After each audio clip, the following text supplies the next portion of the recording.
Welcome to the latest PedsMag podcast. Today, I have the pleasure to be joined by Pen Farthing. Now, Pen is probably known to a lot of you. He's a former Royal Marine and the founder of Nowzad charity.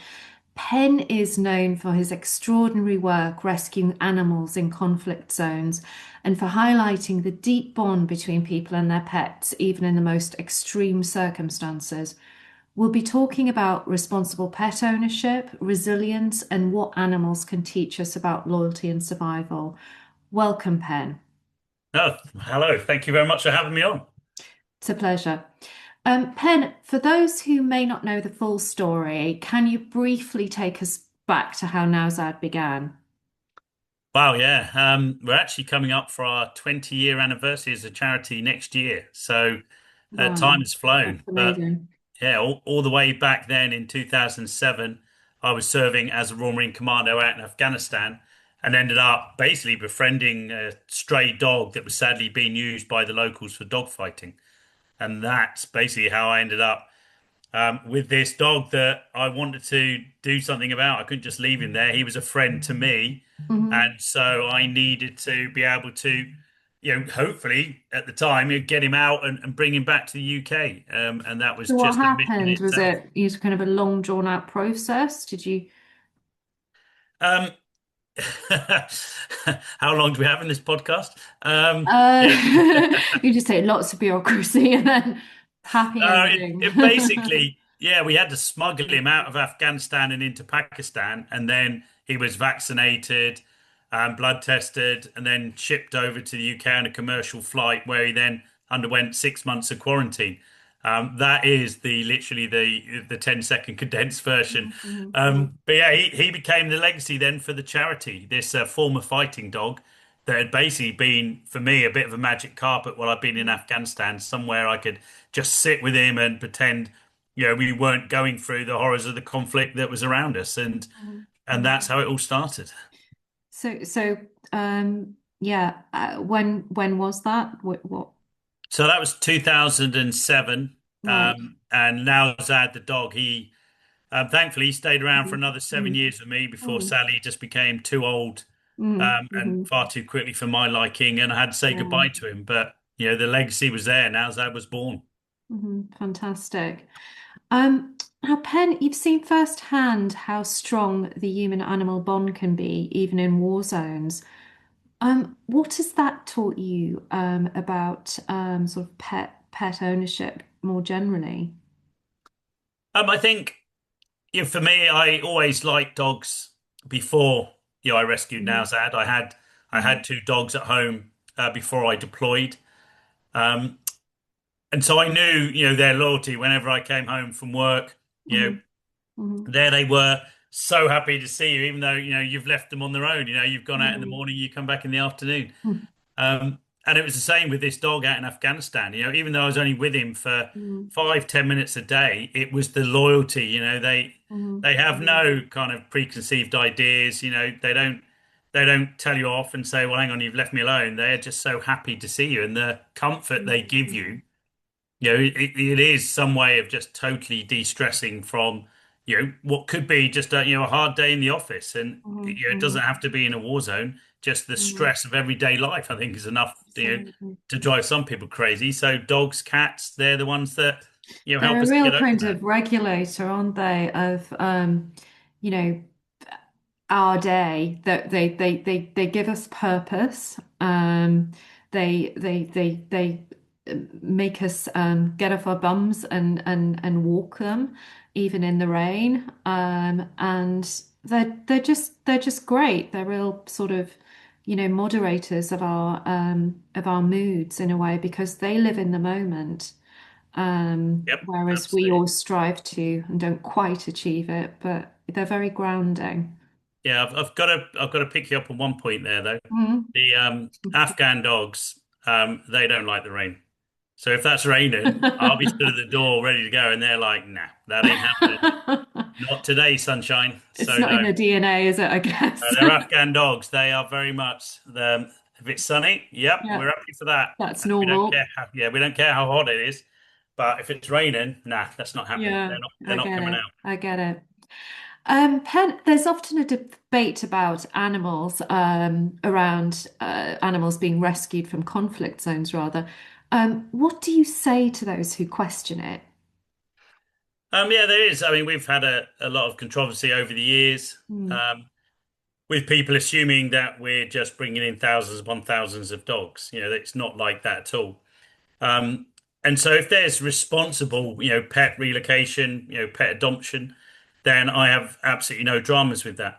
Um, and I've made my point clear on that several times. The mm, dog doesn't know it was in Afghanistan to start with, mhm, and mhm, mhm, that dog has given a soldier comfort, during the period of time they've been out there, then why can't the soldier then return that favor and mhm, give that dog a forever home for however many years the dog or mhm, cat mhm, has mhm, left? So for me, yeah, as long as there's responsible pet ownership and us as a charity, as the Nowzad charity, we've always taken care of the animal. So if we've bought an animal back and then someone's had a problem, mhm, with the mhm, animal for whatever reason, circumstances change, then we've always jumped in and said, right, the dog cat has to come back to us, and then we'll mhm, rehome it again. mhm, So I think as long as the safeguards are in place, then people should not have a problem. It's sadly, in this country where there mhm, are a lot of people who take on dogs and cats without actually realizing what the mhm, mhm, responsibilities are. And we saw a lot of that, didn't we, after COVID,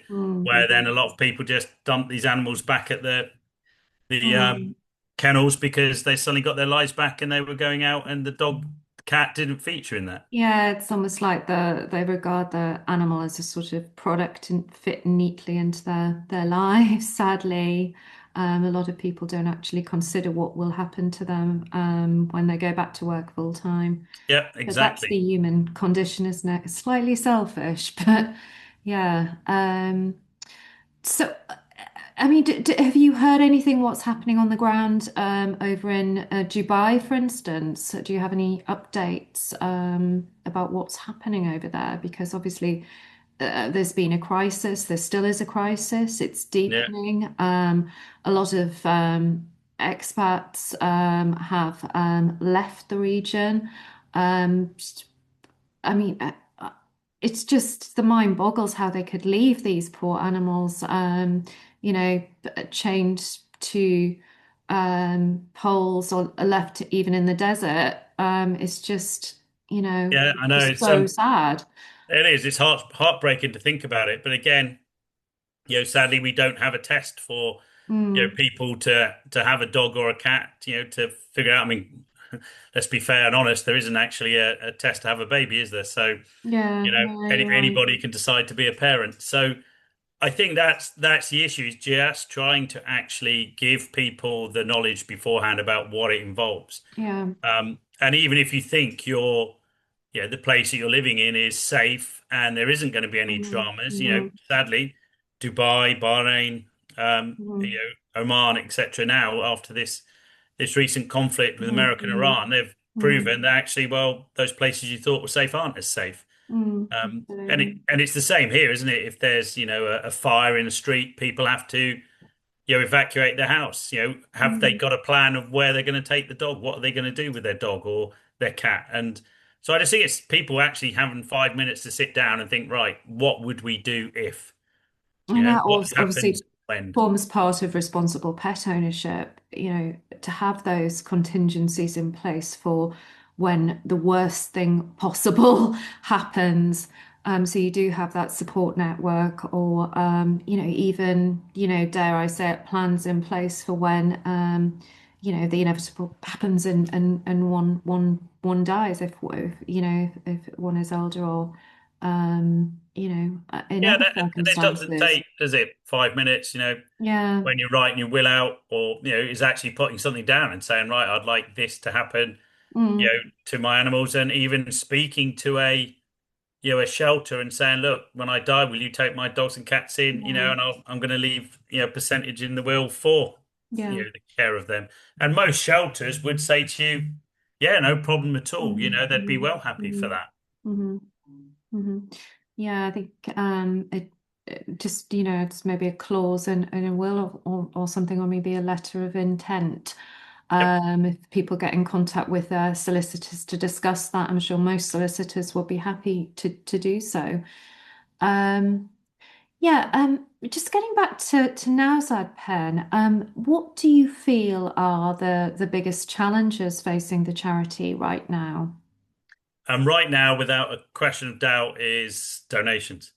Yeah. Sadly, with Britain wasn't a thriving economy as we went into 2026, and sadly, this conflict has just exacerbated the problem. Um, and so we're seeing donations drop off week by week at the moment. I'm hoping as if this Iranian American ceasefire Mm, holds and maybe there is progress on actually reconciliation, then people actually start feeling confident again. But at the moment, we've seen a mm, total decline, same as any charity across the board with donations. And as any charity, donations is what keeps us ticking over, keeps us being mm, able to do the mm. animal welfare work. I mean, how can people support your work aside from, say, giving money and maybe money's tight? Could they, you know, do a sponsored walk or a coffee morning, something like that? Is there something easy Yeah, if we would rather than absolutely love giving? that. Yeah, just Yeah. whether people could do something there, whether it's a fundraiser, have people round for Mm, a coffee mm, morning, mm. whether they could organise a talk. We love talking about Nowzad and what we do.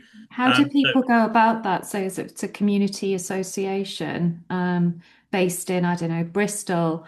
How could they go about that? if they just reach out to us, we'll talk to them about obviously what we need for the evening, just Mm, what sort of space, what we do and how we do it. mm, And then if they can help us with advertising locally, normally by word of mouth, then we can get people to come and listen to Nowzad. And mm, one of the mm, the great things about when we do a talk is then people actually talk to other people about it. And so mm, that helps mm, us with spreading the word without actually mm, paying for advertising. So yeah, we're mm. more than happy for people if they can do a fundraiser or they've got a venue somewhere where we can come and talk about the work in Nowzad. We would absolutely love to do that. Fantastic, fantastic. So Pen, thank you so much for speaking to us today. It's been an absolute pleasure. And yeah, take hats off to everything you do. Absolutely amazing work in some extremely difficult and unimaginably difficult circumstances, rescuing the animals who need rescuing. Otherwise, facing uncertain futures or, very, very bleak futures. So thank you. It's been an absolute pleasure. Thank you. Oh, thank you for having me on. I really appreciate that. Thank you. Thank you.